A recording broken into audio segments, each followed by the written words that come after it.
Cut the Check podcast, brought to you by Craft Farmer, bringing you weekly motivation, unmatched cultivation tech, and telling you some badass war stories along the way. So, man, I have a very, very special guest today on the show.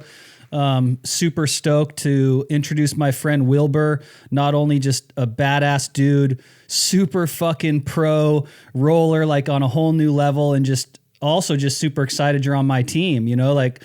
So welcome to Sonoma County. Like, you've joined Dank Mob and me and making sure that taking on like this whole rolling side and making us look good. And I really appreciate you and appreciate your time. And thanks for coming in and sitting with us and educating the audience. And more importantly, me, I want to know how to roll some fire. Of course, man. I'm excited to be here, excited to be part of the team. And man, it's been a long journey, but I'm really glad to be here. And it's cool. So I found out about you through Danny. Yeah. Danny found you, I'm assuming like on IG or something like that. Yeah, just organically through Instagram. And I mean, it's been a whirlwind of a couple years. I started that Instagram sort of almost not on a whim, but like my last account had been deleted. And it was, I don't know, 1,500 followers, nothing special.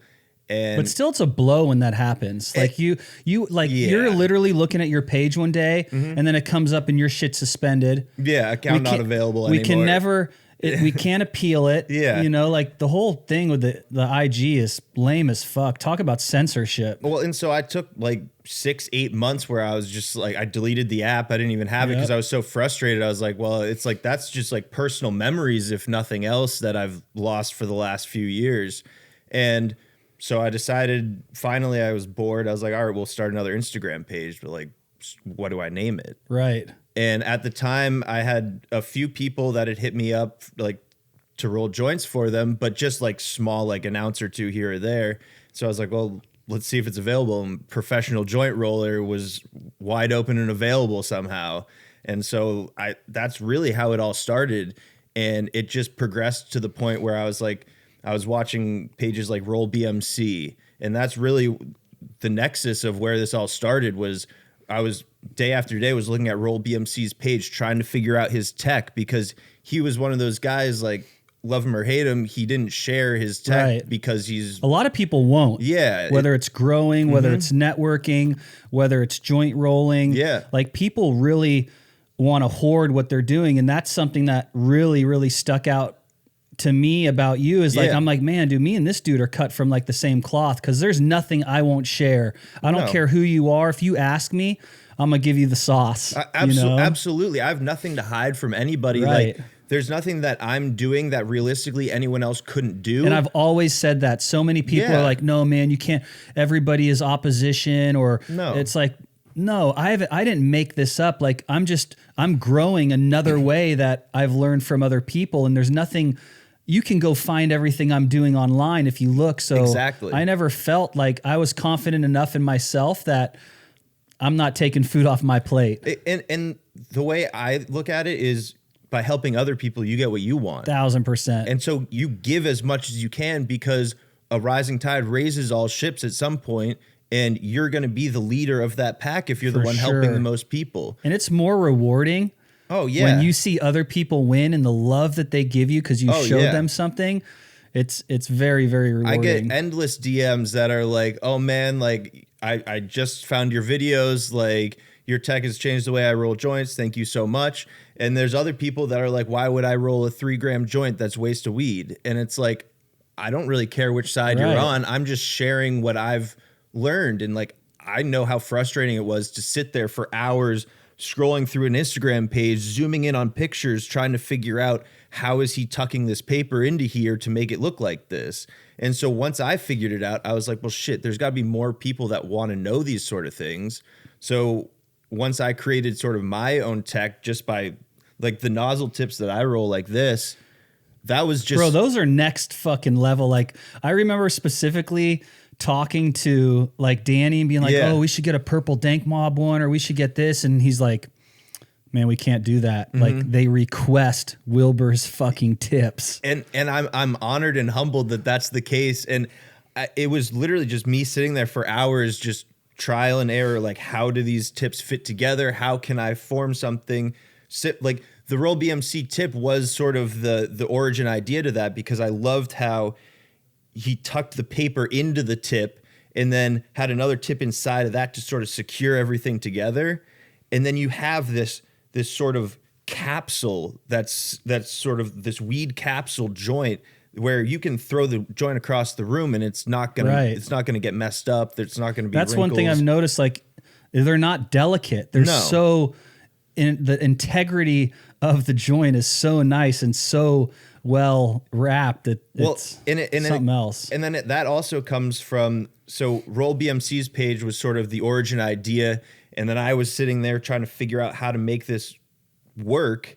And at the time I was smoking a lot of blunts, and I don't know if you're aware of Gonjarillo. No. So he's like one of the OG like rollers. He's a Cuban guy, super cool. He's been featured in Forbes, like all these different places. I think he was on Vice for a little while, and he sources his tobacco straight from his hometown in Cuba. Like, brings all of it in. So he's bringing his own lease in and everything. Oh yeah, hand rolling these beautiful cigars. And so I just found him through Instagram and hit him up and was like, I'm interested in your cigars. Like, I would love to buy some. And at the time I had rolled like 3 or 4 of these joints, and I was like, well, I'll bring some by, because I don't know, I'm just one of those guys. Like, if I'm coming to meet up with somebody, like, I'm gonna have something to smoke. Like, for sure, I want to be able. You're not going there just gonna. You're bringing something. Like, that's how we are with weed. We want to bring and share, and I like sitting down with people and having a conversation and smoking with them, and so that's what I did. He invited me over to his house to pick up the blunts, so I went over there and I had my joints with him, and I was like, hey, I brought a couple joints by. Would you like to smoke one? And he was looking at them. And he was like, "Oh, damn, these are beautiful. Like, sick, what ring gauge are the tips?" I was like, "I have no fucking idea.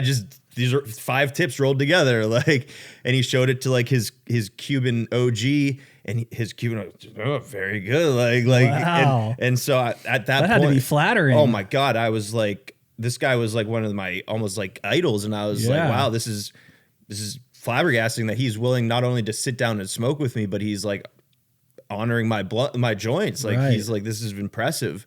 And so at that point, like, I was like, well, sort of gears started turning. Like, how do I turn this into something that I can do? And nothing really came to fruition for a while until I created that new Instagram page.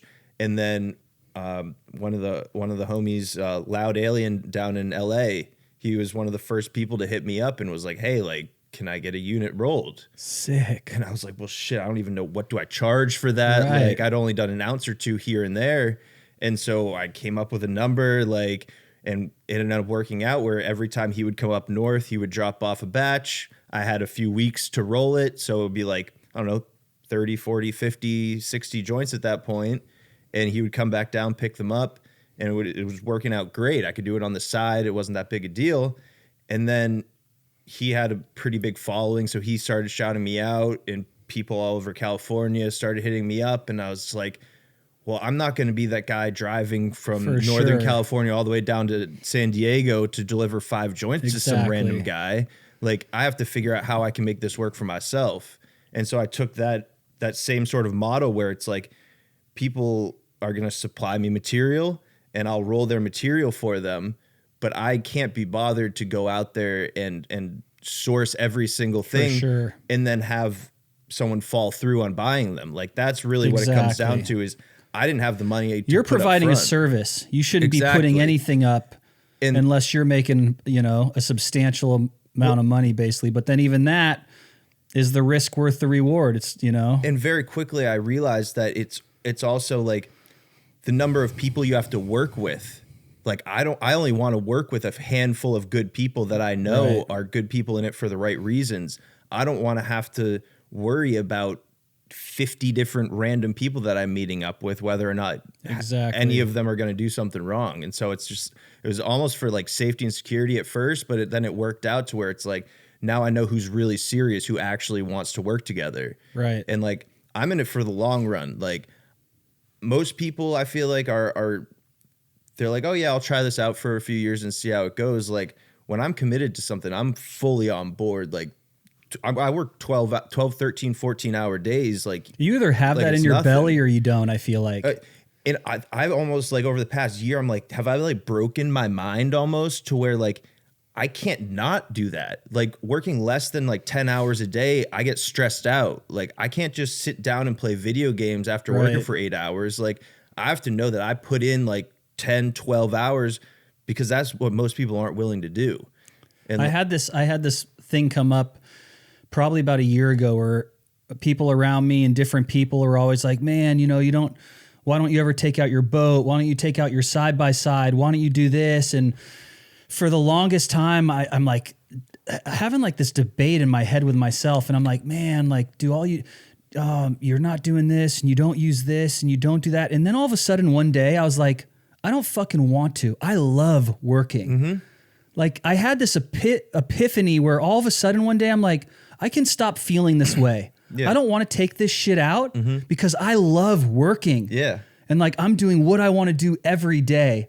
And when I silenced that own weird conversation I was having in my head and embraced like, holy shit, I fucking love putting these hours in. I love grinding. Like, dude, this peace came over me, you know? And when you see that direct output too, like you put in the hours and you see what comes out of it, like that is really motivating it's because most of the time you're sitting there like working a 9-to-5 job and yeah, you might see a raise every year or two. Like, yeah, you might get like an award from work or whatever, but like you're really not seeing that direct output coming back out for you. And like once you realize that like the hours you put in are exactly what you're getting back out, that's when it's really like, what else do I have to do? Like if I'm doing anything else, I'm almost like stressed out when I'm doing that because I'm thinking about, oh, I should be doing this. I need to get this done. So like I need to focus.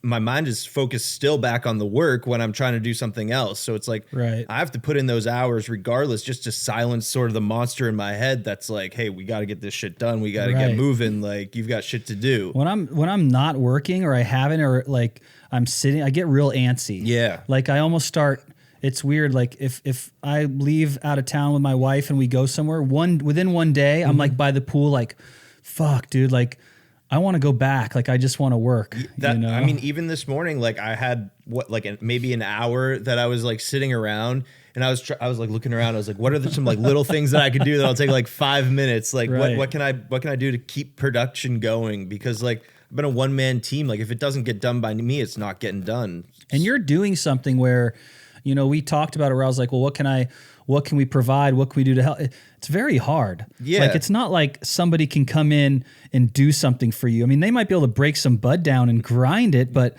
other than that, like these are fucking artisan rolled joints. It's not like you can be like, okay, guys, like we got a team of 10, we're all rolling these today. Yeah. It's not something you can just have somebody come do and help you. Well, and even I'm learning now, like, some of like the small things that I do that I thought I could have other people do. It's like, even those are more intricate than I thought. Like even cutting the glue strips off of like I was watching a piece of paper. Videos, like how perfect it was. And cause if it's not nice and perfect, then the mouthpiece where your lips are going is going to be bumpy and it's not going to feel right. And like, that was always my sort of issue with normal joints was where your mouth is touching the joint is never a comfortable, like firm thing to hold. Like, on these joints, the mouthpiece is firm. Like, really nice. It's like a cigar. You can hold that. Yeah, you put in your mouth, your like lips are sticking to the paper and shit's falling out. And your boy hands it to you and the filter's in his mouth. And and it's not a good situation. And even with the glass tips, like I love certain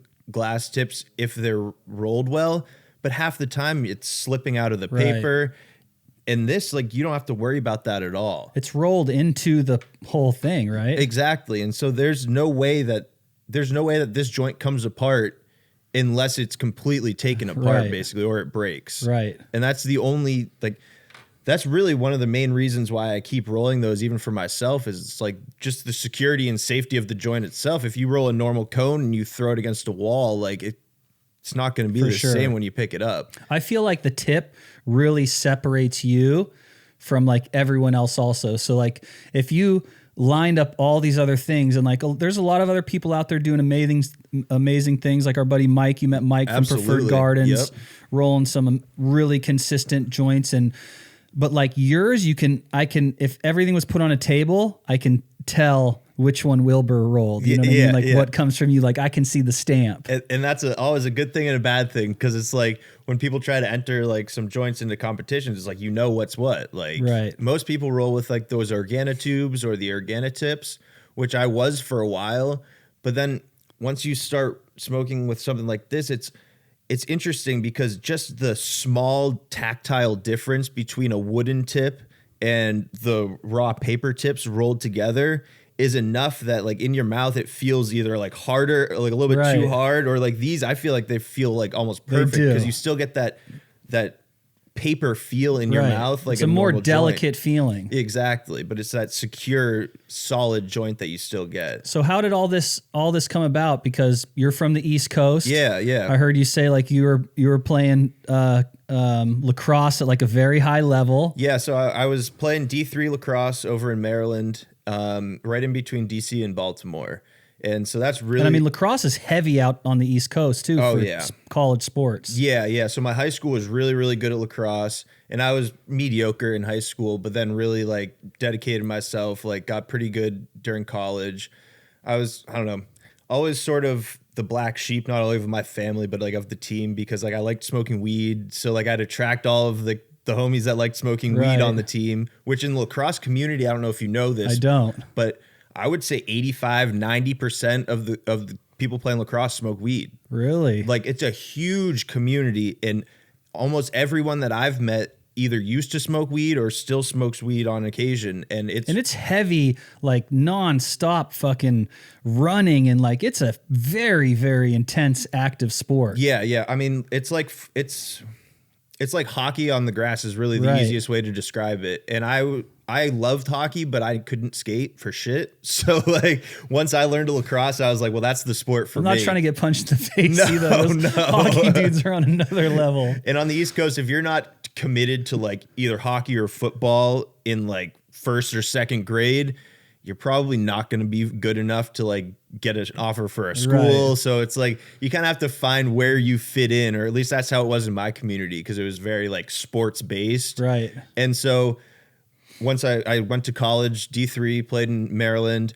and got sat down on the curb 8-10 times just for the car smelling like weed, or like your clothes smelling like weed while you're sitting in the car. Very intense back even we're very strict in general, like zero tolerance. Yeah, if they find a gram of weed on you, you are definitely going to jail. They're definitely charging you. Like felony. I was telling you, I had a friend get arrested for several flakes of marijuana. They couldn't even measure the amount.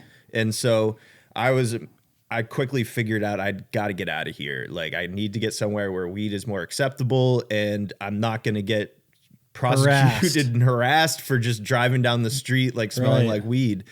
And so I decided to transfer to school out in California, over in Belmont on the peninsula. So what were you?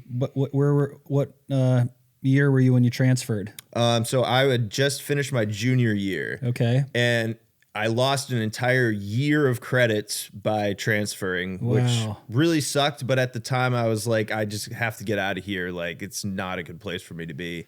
And so You had friends out in California? I knew not a single person out in California at the time. I only knew of this school through my club lacrosse coach, who had sent like one kid there like 4 years earlier. And I actually learned later on that he had been kicked out of the school for ripping a bong in the middle of class. He brought it in under his sweatshirt, and he brings it out in the middle of class, rips the bong and blows it out into the classroom. And the teacher's like, what the fuck are you doing? Damn. And he kicks him out. And so that was the only person that I had known that had gone to school out here, transferred on a whim. And for 2.5 years, I was just like sitting grind time, basically. Like I wouldn't smoke weed until after all my classes, all my homework was done. So I wouldn't smoke weed until like 8-9 p.m. But then I was rolling like 2 or 3 joints to go smoke. Right. And so at the time, it was just like rolling like for myself personally. And I was like, like maybe I can use like my friend's delivery service and like offer like something that most people can't roll for themselves. Right. And so I was like, maybe I'll try to like roll some cross joints, and we'll like package those up nicely, and we'll sell them through my friend's delivery service. So I bought like a pound of weed off my friend. I got a whole shit ton of papers and tips, and I started rolling these cross joints. What's a cross joint? So it's it's like, cross? yeah, exactly. Okay. From like Pineapple Express. Yeah. And so I was like, all right, like rolled a couple of them. I was like, all right, well, I got to smoke one to see how they smoke. And it just wasn't smoking how I wanted it to. Like the pull wasn't quite right. It was always too tight or too loose. And so I was like, well, fuck, this isn't going to work. I can't sell these to people. So I scrapped the whole idea. I just smoked the whole pound of my face over like a month. And so you remember what it was? It was I think it was Sunset Sherbet. It was a full pound of Sunset Sherbet.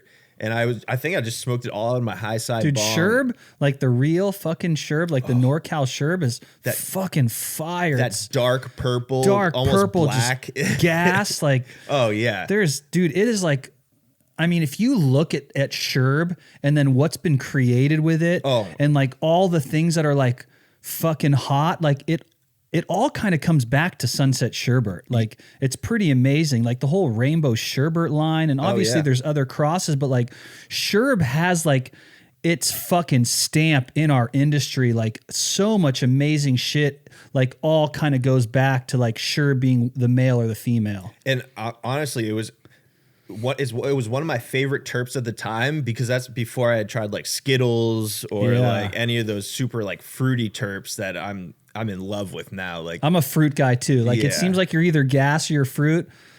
I'm straight up fruit. I love smelling those fruity, just blended fucking bags, that just smells like a smoothie. Oh yeah. When you hit it, it's just like a mouthful of Smarties coming out. That's exactly what I'm looking for. And just leaves your lips smacking the whole time. There's some gassy strains that I like, and I do like sours occasionally. For sure. But if I'm sticking with one thing, my desert island weed has got to be some like fruity terps, like a nice Skittles, or even like a good wedding cake, because occasionally those wedding cakes get like a super like fruity, like sort of like cherry, like because you get great for crossing too. Yeah. I honestly commend people like you who grow so much, because I know how much hard work and dedication goes into that. Just recently, though, I learned how much actually goes into like the genetic side of it. Oh, yeah. And I had a friend who came out with a strain, and he had a full binder full of all the back crosses and all of the tracking of the lineage of it. And I was overwhelmed just looking at it. We were talking earlier just about this industry and how all these things are evolving and it's so fresh and all these new things are happening. And speaking on what you're talking about, we used to do like wiring diagrams for cars, and like when you're at the SEMA show, your stereo, and it'd have like all the wires and what components you have. And now we're taking these badass drawings and we're doing lineage, and like when you look at those, it's so fucking sick to see all this stuff go back. And like for me, I'm a grower, like 100%. I've always stayed in my own lane, no breeding, no fucking pheno hunting, like really just focusing on being the best cultivation I can.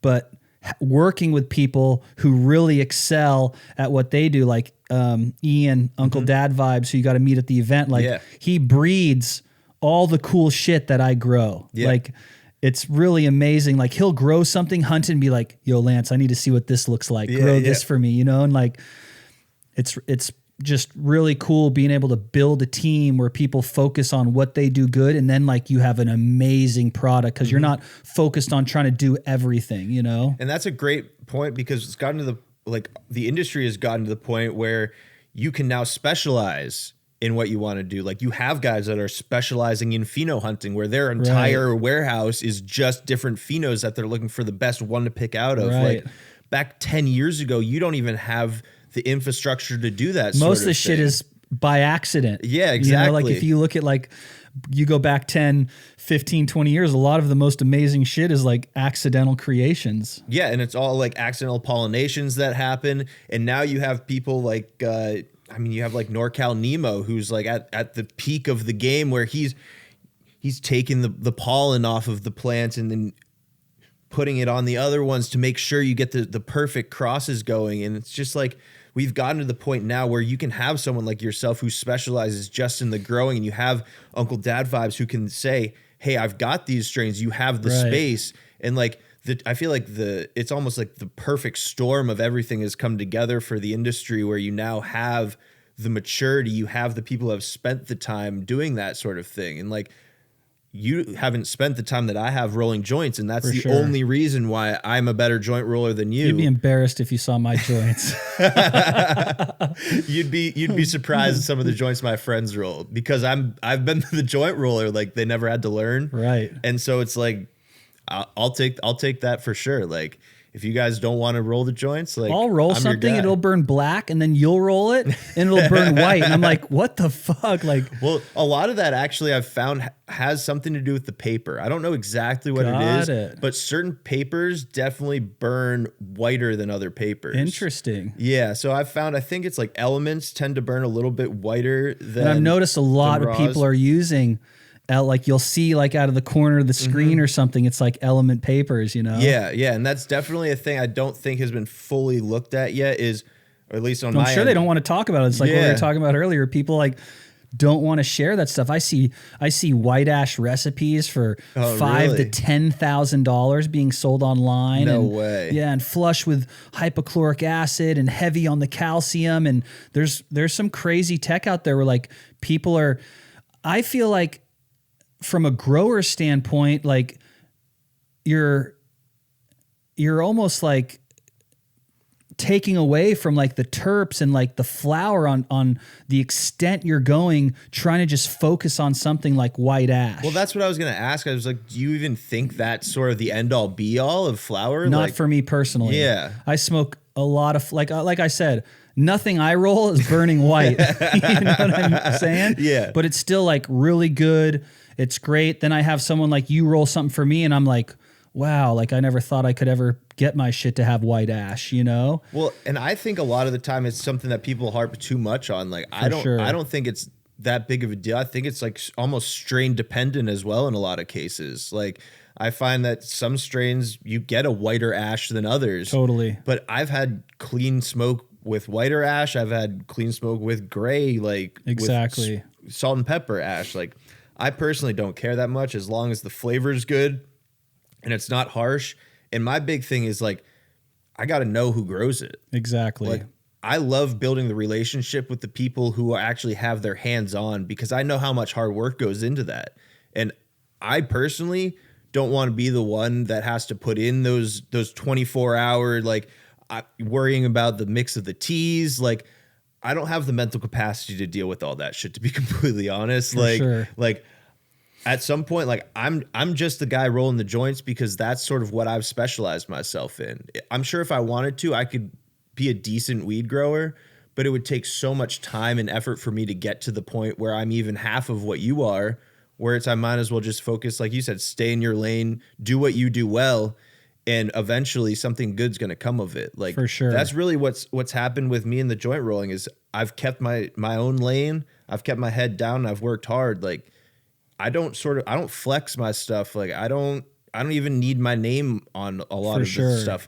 All I want is to provide for other people, and eventually something's going to fall down to me. Right. Like I know I'll get mine eventually. I'm not out here for the money. I mean, you're on the bet, dude. Like when I think about it sometimes and see what people are doing and stop and like kind of like step out of our scene and look into it, and like what Dank Mob and like Craft Farmer, like those two have done together, and like what's happening, like that relationship hasn't even been a year, which is crazy. Like it's such at a infancy state, and like what we've done is, I mean, it blows my mind. And it's not like what just I and he has done, but it's like the people that we're attracting and that we get to work with is like, it's fucking incredible. And the positive energy that goes around it too. Like at the event you had the other week, like it's great vibes the whole time. Like, for sure. People are there for the right reasons, it seems like.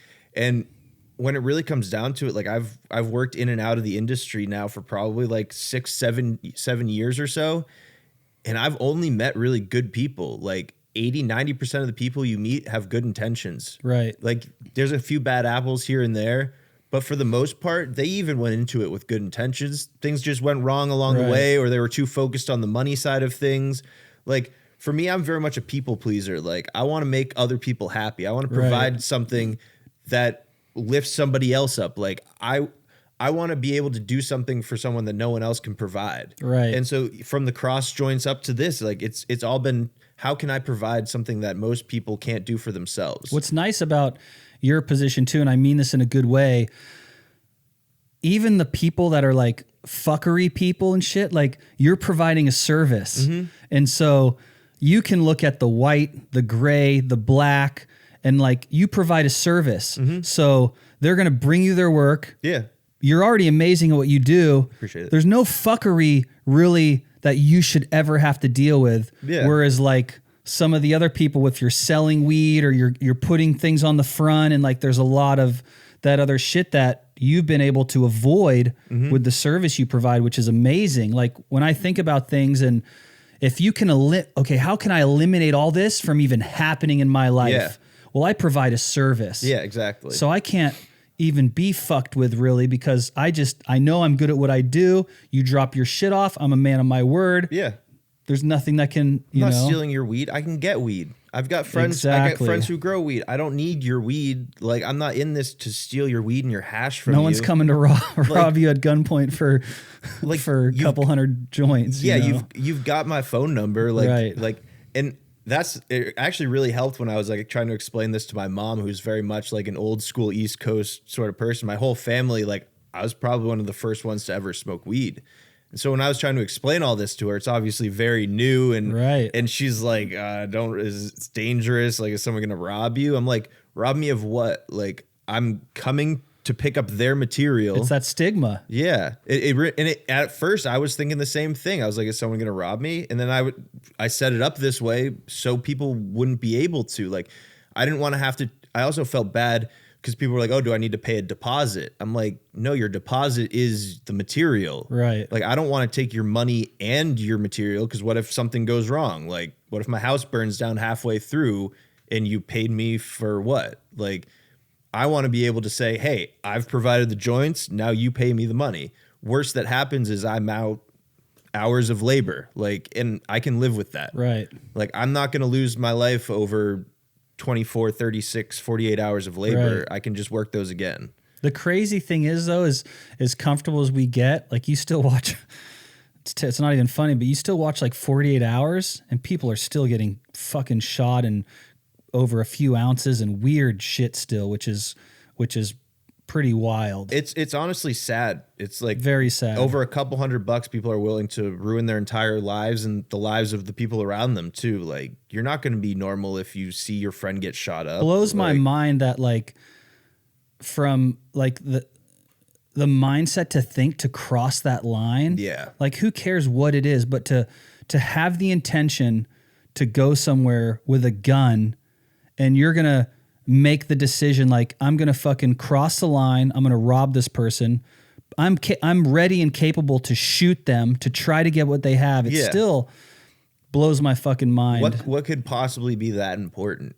And you have to be so desperate to get to that point. And I'm fortunate. Or something's broken. I feel like there's a link between like neurons or something in your brain, and those people just have broken links. Well, because I guess you could either break your brain into working 14 hours a day, or you can break your brain into robbing somebody. But really freedom, depends. like to put that risk of your freedom, you turn into a fucking cat and you're put in a kennel, or a dog. Like, how could you? Like, nothing's worth that. I mean, I moved across the country so I wouldn't have to jeopardize my freedom. Like, I saw the writing on the wall, and that's what brought me here. Like, I could have easily been arrested 2 or 3 times, had a record over in Maryland. Fucked your life up. Exactly. And if that had happened, we wouldn't be here sitting here today. Right. And it's because of like those decisions where it's like, hey, all my friends are getting arrested. Like, for the crazy thing, it was never even more than like 2 grams of weed that people had. It never is. It's always some bullshit, you know? And it's so inconsequential in the grand scheme of things. And it really has a huge impact on the rest of people's lives. And I'm so fortunate to have made the move out to California. And I'm so glad to see that sort of the industry has matured to a level where people actually appreciate like sort of the finer side of cannabis, right, where it's not just sort of the outdoor dirty growers that are just pulling stuff down to get as many pounds out as possible. Now you have these guys that are like you who are specializing in how do we do this in sort of the most professional scientific way possible. How can we sort of professionalize the industry in a way that hasn't been done before? Right. And I even went into a dispensary for the first time in like over a year yesterday. I actually went into 2. The first dispensary I went into, I won't name them, I'm looking at their flower, and every single flower that they were offering was outdoor flower. And I have nothing necessarily against indoor versus outdoor necessarily, but when you're looking at 18 different flowers, they're all outdoors and they all don't even look like something I would have gotten on the East Coast, I'm not interested. Right. And then you go down the street and you've got 10, 15 different choices of, I mean, unfortunately, it's just Mylar bags these days, but you get 10 different 15 choices of decent indoor flowers. And it's just like, we've gotten to the point at least where you have sort of that separation, I guess, where it's like, oh, I'm going to the wine store, I'm going to the outdoor weed store, I'm going to the beer store, I'm going to the indoor weed store. It's like people are sort of separating off into where you're like, I prefer this over that. I prefer outdoor over indoor because I don't care about the flavor as much. I just want sort of the impact of it. Right. And I'm very much like a flavor smoker. Like, I can get high if I smoke another joint. You can get high hitting a disty pen. Yeah, exactly. You know? Yeah. No one wants to, no one wants that. The crazy thing about that and like this whole Prop 64 is like before Prop 64, you could grow at home, whether it's your closet, your fucking garage, your tent, and you can like put all this love into something, right? You produce it. Amazing. You can then take it to the store, sit down, wait for your fucking appointment. There's like 10 other people in front of you and go in there and show it. And then they'd buy it and put it on the shelf. Then with Prop 64 and all the taxes and the licensing and all this crazy shit, we've seen really good growers get into very large facilities because you have this certain amount of overhead you have to pay. Well, if we grow 1,000 fucking pounds, we're actually going to be able to make money. Well, the problem is going from that super heady little 8, 10, 12, 20 light to 100 light rooms, you see this difference in the quality. And unfortunately, at the end of the day, the customer is who loses out in that quality. And that's what, like, when I look at the market now and we go into the store, and I still like to go into the store and try to buy bags and support people here and there, but a lot of that stuff is outdated. Yeah. And then you look at like the street, that shit is like fucking 2 weeks fresh. And you get you buy a Mylar bag in fucking Florida, and you're like, dude, this is better than what they're selling in the Mecca on the fucking shelf. It's gone backwards since the legal market came up. It's ridiculous, actually. And people in the streets are educated. Yeah. They're like, dude, I'm not going to buy this on the shelf and pay $20 in taxes. I want that fucking fire-ass Mylar that just touched down. And also, why wouldn't you want to support your homies over that shop? Like, that's always been for me, like, I've never gone out with the intention of sort of like making friends with these people, but it's always worked out where like the people that I buy the weed from are the people that I become friends with. For sure. And so like I form a relationship with them, and then they know where the weed comes from. They know the grower. I most times know the grower. And so there's that personal connection you get to it where you're like, I don't necessarily need the seed to sale trace because this guy's my seed to sale. Right. Like, I know the grower did it right because this is the shit he's smoking. Like, I know this hash is good because this is the stuff that the producers are smoking. Like, I don't need that sort of infrastructure behind the testing. I prefer the trust in it. Like, I would rather, if I had the choice and I drank a lot, I would rather buy my wine off of one of those single source producers who grows 3 rows in their front yard. For sure. I would much rather have that than some of the mass produced stuff. I just prefer sort of that relationship, getting to know the person who got their hands dirty doing it. Right. Because I know how much hard work goes into that. And for me to then have 3.5 grams of that hard work go behind glass and you can't even smell it or feel it before you buy it, it doesn't make sense to me. Right. Like on the streets, that would be laughed at. Like if you pulled up and you didn't show somebody the weed that they were about to buy on the streets, they wouldn't buy weed off of you. That's just common sense.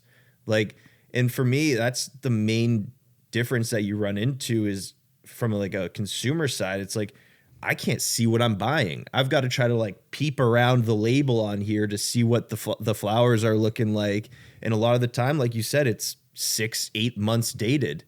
And you're like, I don't want to smoke old weed now. Right. Like this is stuff I would be throwing away if it was from my friends. And it's hard to get that shelf space. Yeah. You know, like it's not even like if you're growing, it's not even guaranteed that even if you grow the best weed that you'll even get on the shelf. There's so much politics involved, and it reminds me of like Shark Tank when someone goes on there and they've got a pretzel or a cracker or a drink, and the first thing the sharks ask are like, how are you going to get, oh, this is amazing, this tastes great, how are you getting on the shelf, how are you buying your fucking way in, wait, I gotta like grease all these palms and suck all these D's to get my fucking shit on the shelf now, like after I grew something amazing. And it's sacrilege, honestly, because you have a lot of people that probably the flower doesn't even make it to that point, and it's good. It's stuff that you'd want to smoke, right? But unless you know the person, you don't ever get to experience it, right? And that was, I don't know, that was always part of like why I liked building those relationships, is because a lot of the best stuff doesn't even get close to the shelves, right? Like the best stuff doesn't even usually make it out of the grower's bag. Right. Like that's always been my thing. And if you're friends with those people, then they're like, hey, here's a half ounce of this stuff that no one else is ever going to smoke before. Like, I mean, based on everybody you've got to work with and stuff, you see a lot of stuff like Dank Mob consistently has like the best flower I've ever seen. Like he is so fucking consistent in the amount of like connections he made. Like, dude, I'm like calling him and be like, yo, Deets, Monday, I need my care package. Yeah, exactly. I want 5 bags from every motherfucker you picked up, because I love that. I want to smoke my peers' stuff. Like, you know what I mean? Like, I don't want to just, I'd rather smoke everyone else's stuff and then let people enjoy my stuff and trade and do shit like that, you know? Well, and I feel like you probably spend so much time with your plants that, I mean, that terp almost has to get old after a while. For sure. Where you're like, I know what this is going to taste like. And if you're growing a certain strain and the streets want that strain, or the dispensary wants that strain, and you're getting known for it, and like, it's not like you can put 10 strains, like one strain per light. You know, you have to grow, like I grow cutthroat candy right now. And so it's like, I want to trade the cutthroat for like all the other good shit. Of course. You know? And there's so much good weed going around these days that it's like, I mean, there's probably a handful, 10 people that are growing like that top shelf just in this area. And like, you don't have to go very far to get good stuff. And that's really what I love about California, is you go other places and the markets are starting to grow. You can get decent weed there, but then you come back to California and it's just like the quality is just a notch higher than everywhere else. And it's different. You get the maturity of the market where people understand certain nuances that in most places they don't give a shit about. I was talking to some homies in Michigan when I very first went out there, like the very, very first time. Yeah. And they were like, man, the weed out in Cali's better because of the air. And I was like, well, we're in the carbon filtered air. We're in sealed grow rooms. Like, isn't it the same? They're like, nah, dude, like, we're convinced it's the air you guys have out there. Like, I mean, there might be something to that, because you got New York City with the New York City water with their bagels, like for sure. And I never thought about it though. I'm like, the air, but like it's a sealed room, and I don't think so. But like some people are like convinced that's what they think. That's why it's better. You know? I think it might be part of that. I think it's the maturity of the people growing it. They've seen so much happen where they're like, oh, I can catch this right away. And if anything goes wrong, I can fix it. If not, I know to just scrap those plants and start a new one. And a majority of us in like California, I feel like at least here in the North Bay, we've never had the opportunity to like do big shit. Yeah. You know, like you go to some areas and warehouse space is so fucking cheap. And like what happened in Michigan where every single person could get a warehouse and blow it up and it's legal. And I've never had the opportunity, no matter how much I fucking tried, to have a bigger room than, 24 lights. Yeah. And if you're focused on that small batch your whole life and you're focused on it, it's just a different focus. When you put 12 hours in on a 24 light room or a 16 or a 10 versus trying to run 1,000 lights, you can really hone in your fucking craft. Well, it's got to be like the time that you're able to spend almost like per plant. Like if I'm spending an hour per plant on a 12 plant grow, then that's that much more effort and love that goes into that plant. Whereas on 1,000 lighter, you're trying to get 30 seconds on each plant just to make sure there's not mites or anything on there. And so, I mean, the craft market, I think is really where it's at. Like, and I think the main question is whether or not people are going to be able to scale that to like a reasonable extent. And a lot of the smaller markets on like the East Coast that are now popping up with legalization and at least medical, I think that a lot of the knowledge that's been built out in California is going to be spread over to those places. Totally. And you're already seeing that. I mean, with yourself going to Michigan, and I assume all over the East Coast soon is like New York's consulting. Fucking, warehouses are getting built as we're speaking. Yeah. That's going to be a juggernaut. Absolutely. In the industry. I mean, New York City itself will be huge.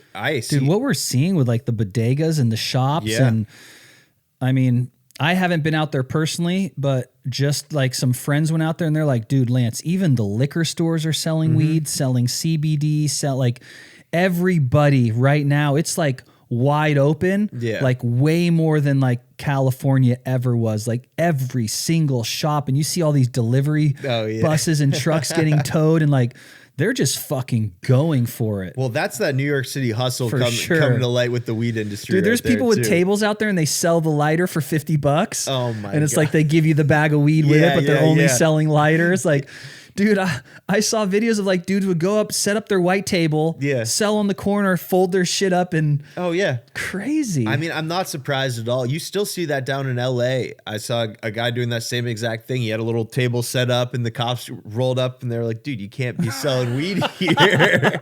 And he's like, oh, it's CBD. They're like, yeah, no, you can't do that, guy. This is Venice Beach. Like, right. Pack your shit up. Yeah, exactly. Let's roll this and I'll go back to asking you. So you moved out here, transferred.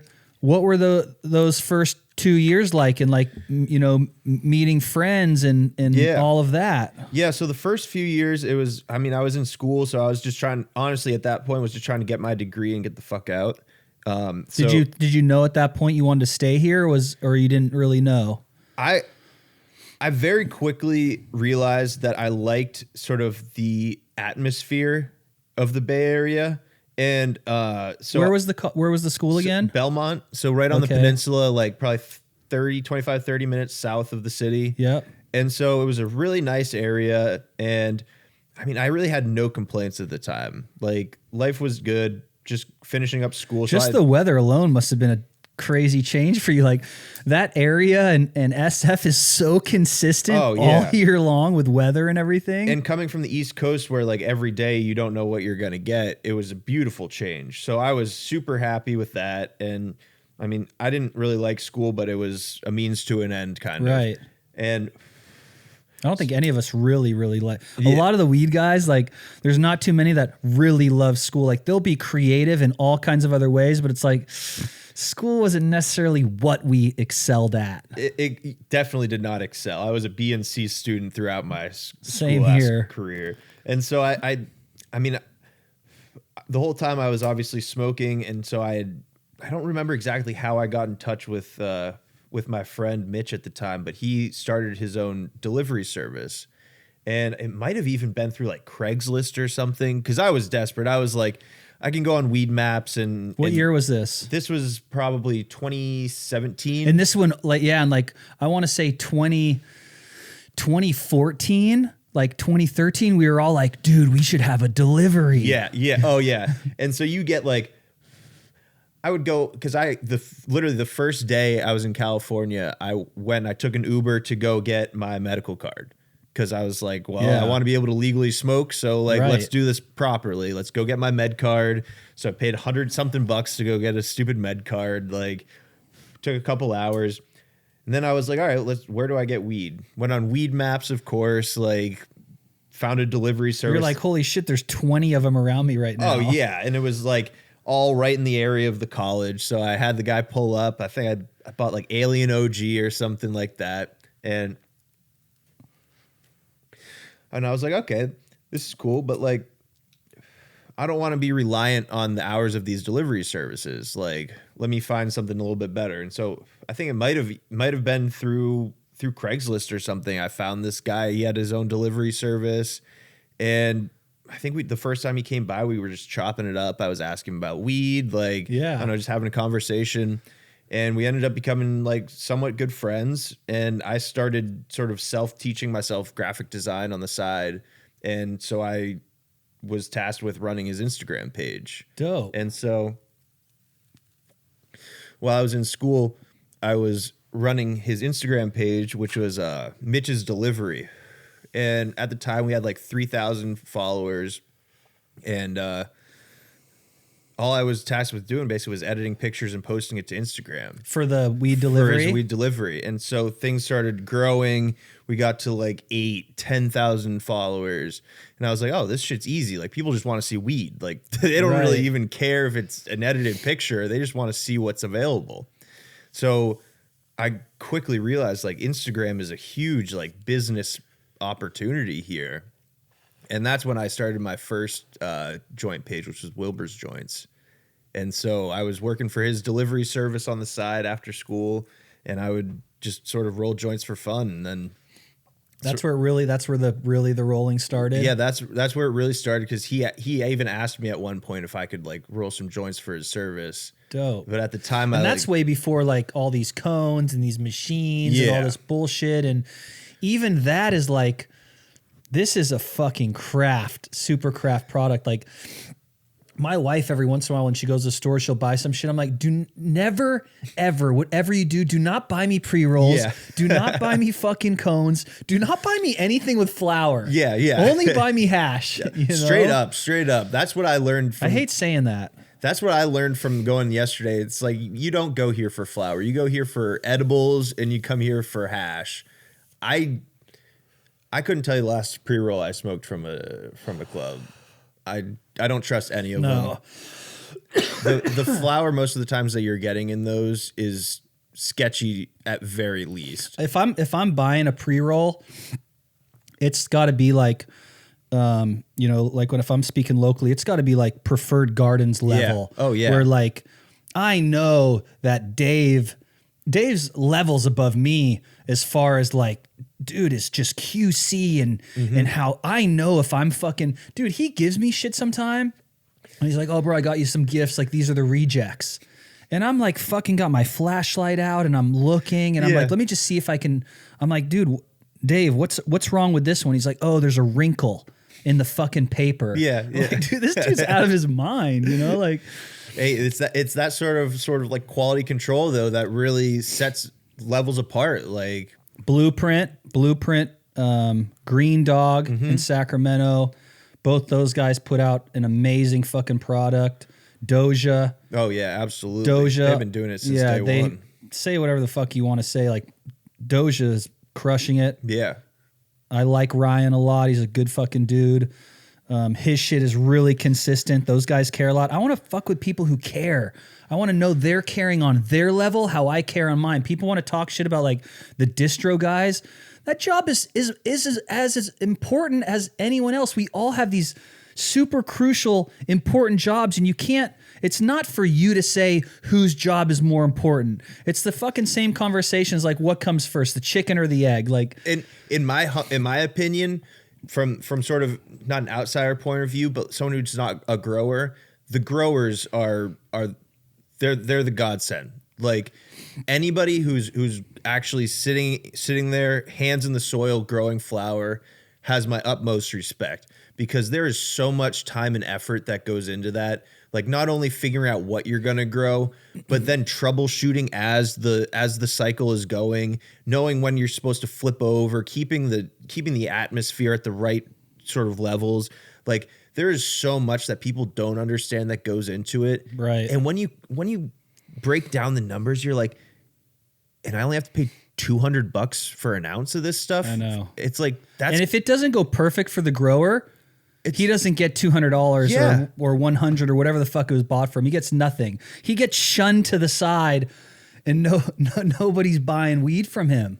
You know, that's what's always blown my mind, is the amount of risk that growers are willing to take for this plant. Like, before this was all legalized, you have the addition of the legal risks that people are taking. Like, for us to even be able to sit here and smoke this joint, like, so much has had to fall into place properly. This is like a $60 joint, $65 joint right here. Yeah, and that's what a lot of people don't understand, is just the material that goes into the joints is expensive. Like, you're talking a half gram of hash and 2.5 grams of flour. Like, what is that going to run you in most places? That's $30 for the hash at least. One cool thing about million special things, but I was talking to somebody the other day, and they're like, man, you know, I can't afford that 8th Lance. And I was thinking to myself, I'm like, I got to tell you something though. You might think you can't afford this, but weed, I feel like, is one of the only things in the world that no matter who you are, what you have, you can afford to smoke the best. You can treat yourself to a $50, $60 eighth and buy the best there is. That's not the case with food. No. That's not the case with vehicles and lifestyle, but marijuana, above all things, everybody can smoke the very fucking best there is, or treat yourself at one point and see what the difference is. In my opinion, it's not worth smoking unless you're smoking something at that level. Like, unless you're smoking something that's really good, at very worst, like, there's no point in smoking it. I don't want to smoke just some random shit to smoke. For like, sure. I want to smoke something that I'm going to enjoy. It's similar to smoking like a cigar. I'm not going to buy a Swisher Sweet and spark that up to enjoy the aroma.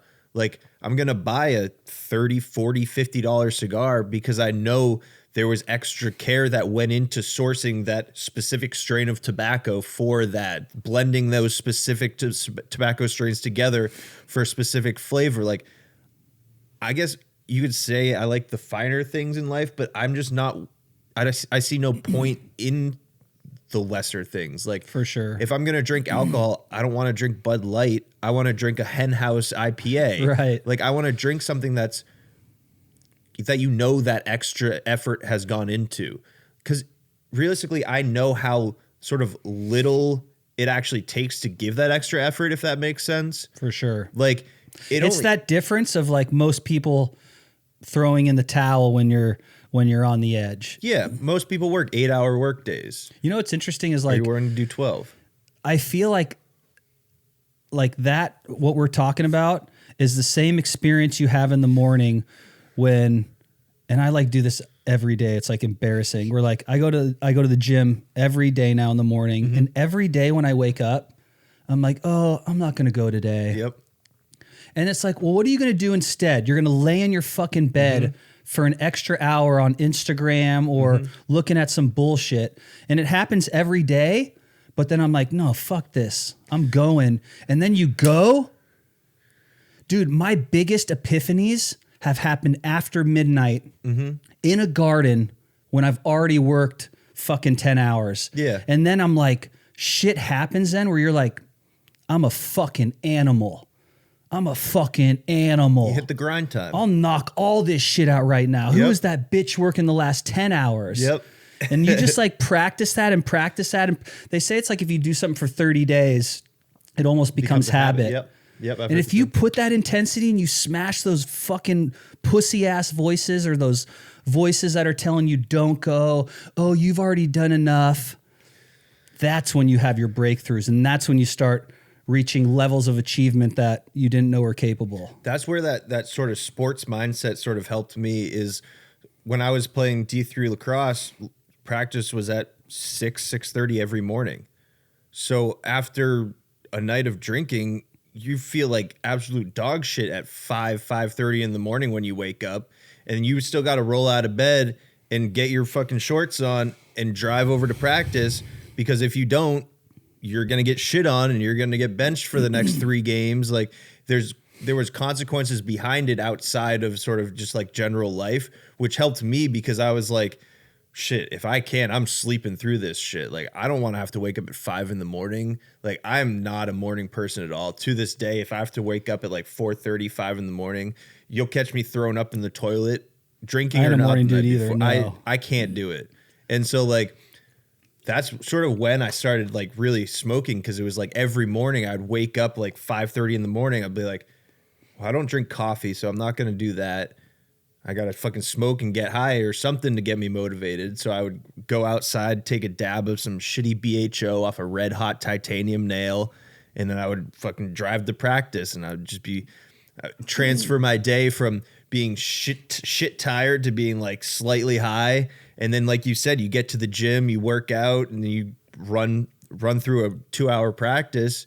And you're like, well, now I feel great. I can conquer this day now. Right. Like, and now I've got more energy. Like, but then 9, 10 o'clock hits and you're zonked out. Right. Like it was, and now that's the life that I live sort of by choice. Like at that point, it was what I had to do. And now I wake up at 7 a.m. by choice. Like that's just when I wake up and start working 7:30, 8 in the morning till the work's done. Like 8, 9, 10, like whenever it's done. Right. And it's just, I like the way of living more where you can just work until the work's done. Like I don't want to have to punch a clock in and out. Like I want to, and then always at the very end clean the fuck up. Mm-hmm. Always pick up after yourself, reset. Don't leave your shit out. Like okay, I'm just gonna pick up here the next day. No, the next day starts again. Starts fresh. Yeah. So where did it change for you? Where you started getting into these artisan styles? You mentioned before we started the show, there's a couple people that stood out and really inspired you. Yeah. So Roll BMC, I was dope ass name too. That's sick. He's the OG roller. Like all of his stuff definitely inspired me. And like I said, I spent hours looking at his page, like trying to figure out his technique of how he was sort of tucking his tips in. And I don't want to be that copycat. Like, I don't want to be someone that's just rolling what someone else is rolling. So I was like, how do I sort of make this my own? Like, what can I do to improve what he's already done? And so I always thought like those Organa tubes were an awesome sort of tip. I liked how they smoked and they worked well, but I didn't like how wide the tip diameter was. And so big gauge. Yeah, exactly. And so I just started messing around. I was like, how can I make this sort of more comfortable in the mouth? Like, cause that's the only connection you really have to the joint is through your mouth onto the tip. And most people, they just roll a normal W style tip. That's how I learned from that Wiz Khalifa hot tub video where he's just sitting there, he's like roll the boat style. And so that's how I learned to roll joints basically, was from those Wiz videos. That's cool. And so then I just sort of figured it out. Like, I don't know, the tip sort of after 4 or 5 hours, I came up with a similar tip to that. And I was like, all right, so now if I tuck this tip in, like how will that smoke? And at first it was sort of baggy around the tip and I didn't really like how it felt in the mouth. And I put another glue strip around it and I was like, this is perfect. Like this is exactly fucking perfect. This is exactly how I want it to feel. And it's nice and solid. And it looks great. And so it really was just so artistic. It reminds me of like a coffee when they do that. Exactly. Little drawing in the front, you know, like super fucking. It's like artisan. Over the years, it was just sort of so good. Over the years, it's just sort of something that I happened into, like just the techniques that I had seen other people do, and then I came up with my own. So you finished school. Yeah, so I finished school and I'm working for my friend's dispensary full time, just driving. You guys are where? We're over on the East Bay. Okay. And so I was doing delivery driving in Oakland, which looking back, I don't know how the fuck I didn't get robbed in this place. Dude. But like everyone I met was like good people. Like one house I pulled up to, like everyone was blued out, like the dog had a blue collar, like blue bandanas hanging out, and I was like, this is the spot. I'm definitely getting robbed. Guy comes in, super soft spoken. Hey man, how's it going? Like got kind of high pitched voice. Yeah. Super cool guy. We chopped it up for 5-10 minutes. So it's like really can't judge people. No. Like even what people do in their outside lives, I figured like, or what we think things are. well, it's also like I'm the weed man. They don't want to fuck with the weed guy because then they can't Everybody get weed anymore. Everybody loves the weed guy. Yeah, and so it was a great sort of introduction into the industry, and then I started working for a hash company that was moving from LA up to the Bay Area. They were trying to expand, and they didn't realize the differences in the industry between LA and the Bay Area. And so they got a very rude awakening in terms of like all the testing that's required, all of the all of the regulations that people actually apply in the Bay Area that they don't down in LA. And so I basically saw the bad side of the industry there, where they were totally unprepared, didn't have any current testing for like current batches of hash. So like we really couldn't sell our stuff to many places. Right. It was only sort of like the gray area, gray marketplaces. And so I started just meeting people who were running these sort of gray market dispensaries.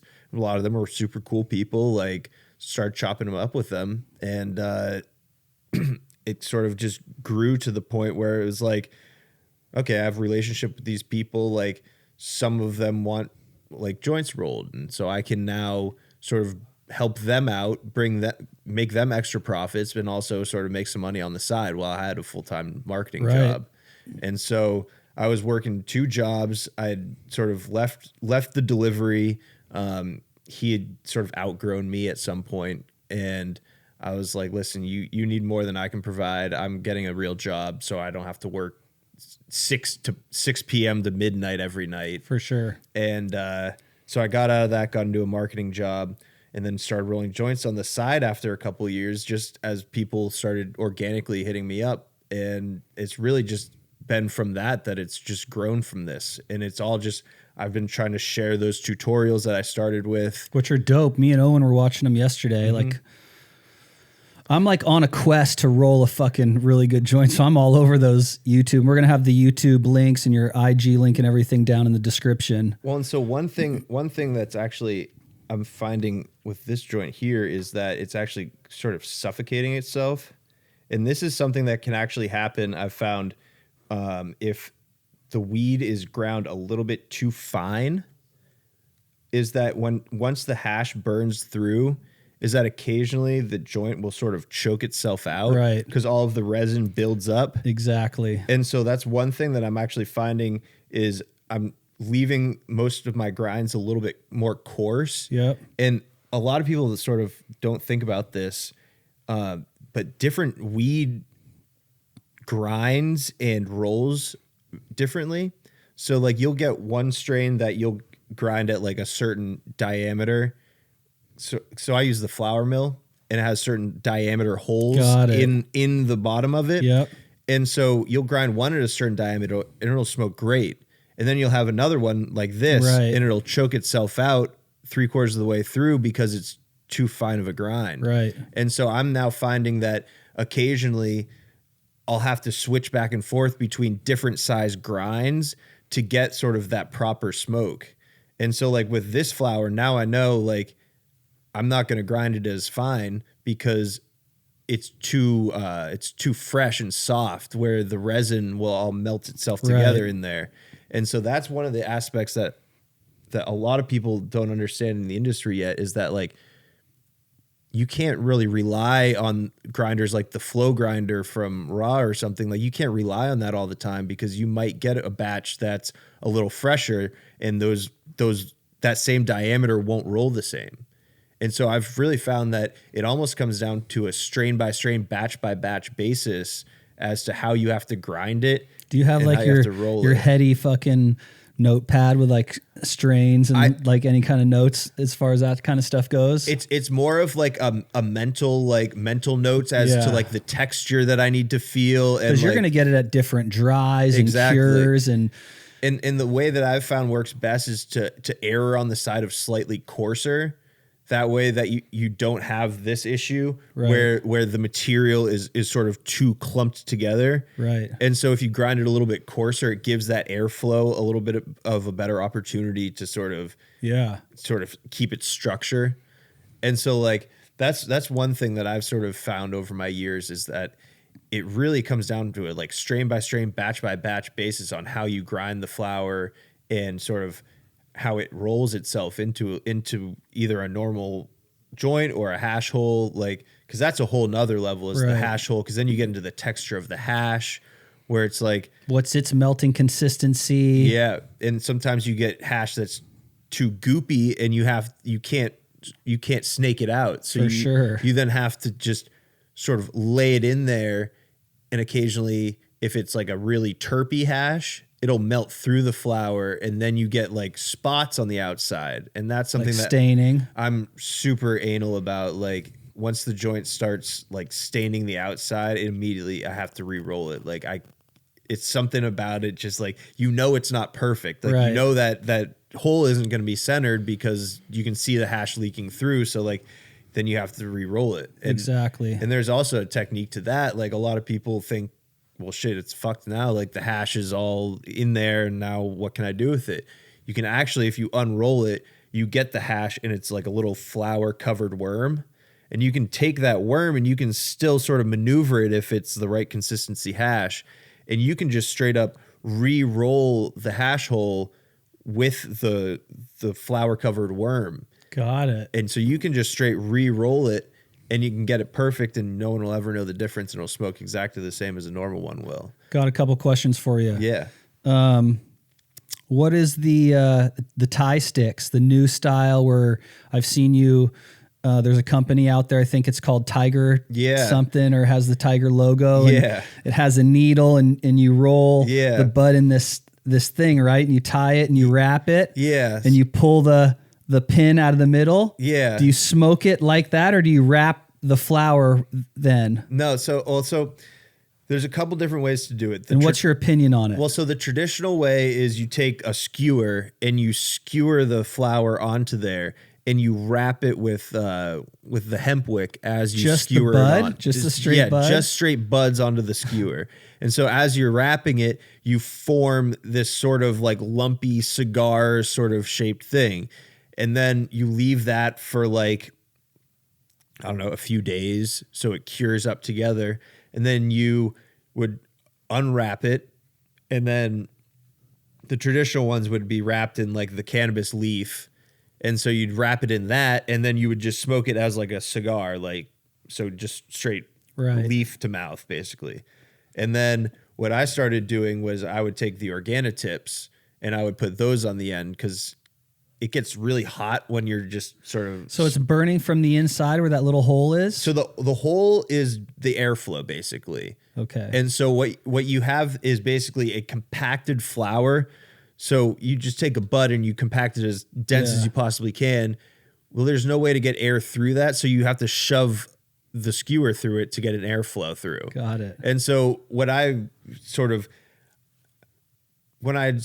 rolling, it was also like I was doing tie sticks for people and I realized that it's a pain in the ass to have to hand tie all this shit.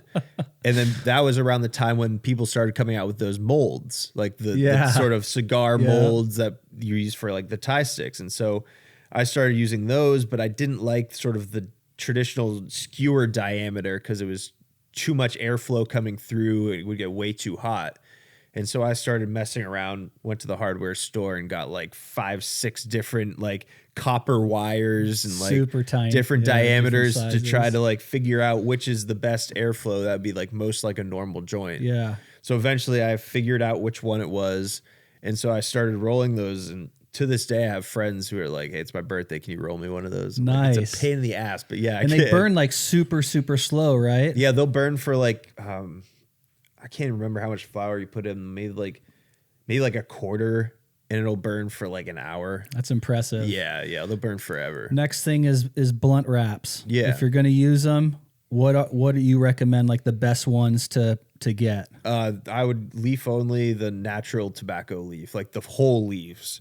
That's the only, if you're going to roll tobacco, that's the only tobacco I would roll. because anything else, like if you're going to, I don't know, like Brothers Broadleaf is probably good. I haven't personally. I think I just recently read something about them. They're like super heady, like mom and pop style, and like they come and you unroll them, and they're always sold out. Like every time you check their website, sold out. I only hear good things about them, so their product has to be at least better than Backwoods because I don't know, not a huge Backwoods fan. No, because you got to like I've seen a couple people rinse them, and then once I saw what came off when they rinsed them, like, dude, I'm done. This is over. And you get holes in them all the time too, and so I prefer the whole leaf. And if you go to leafonly.com, they've got like sample packs, and you can get like at least 4 or 5 different types, and they'll give you 2 or 3 leaves of each, and that is like way more than you'll ever need. So let's go step over to the table and we'll do the POV over your shoulder and see you rolling up. Awesome. Taking 5 tips, and we'll do 2 on the inside to get the small diameter. And then we're going to take 3 more to create the nice fat joint diameter. And so you just try to keep those tips as tight as you can to each other so it doesn't come apart. And then we've got some glue strips here. We're just going to wrap as tight as we can.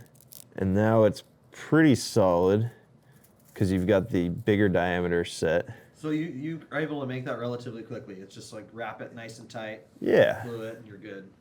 Yeah, doesn't take a while. It's just got to be done properly. Make 2 creases, keep it standing up. Throw the tip in there, and then we'll get some extreme warheads here. Shout out to Dank Mob, official sponsor. Yes, sir. Of Cut the Check podcast. The major stem out of the middle there. Flour mill grinder, well, flour mill, I guess technically. Just holes in the middle. So you get a nice consistent grind there.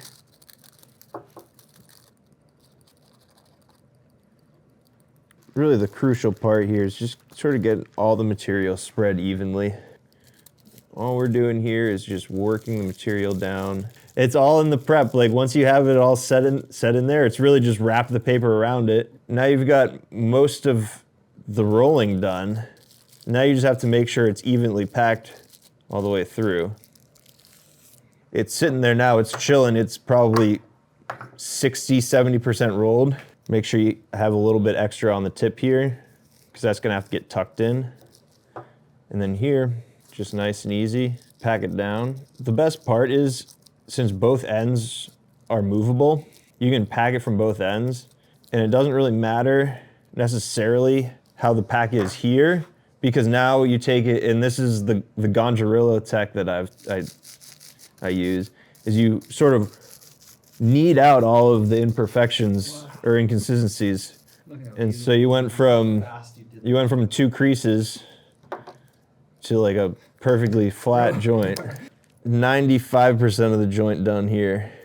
And all that's left to do is take a little bit more glue strip. Wow, it just gives you that two-tone look also. That's why I love the smoking paper browns for the glues, because it's a bit of a stronger paper than the organic hemp is. And so you don't have to worry about it tearing as much, and then you get that two-tone and it's nice and smooth against your lips. Fucking beautiful.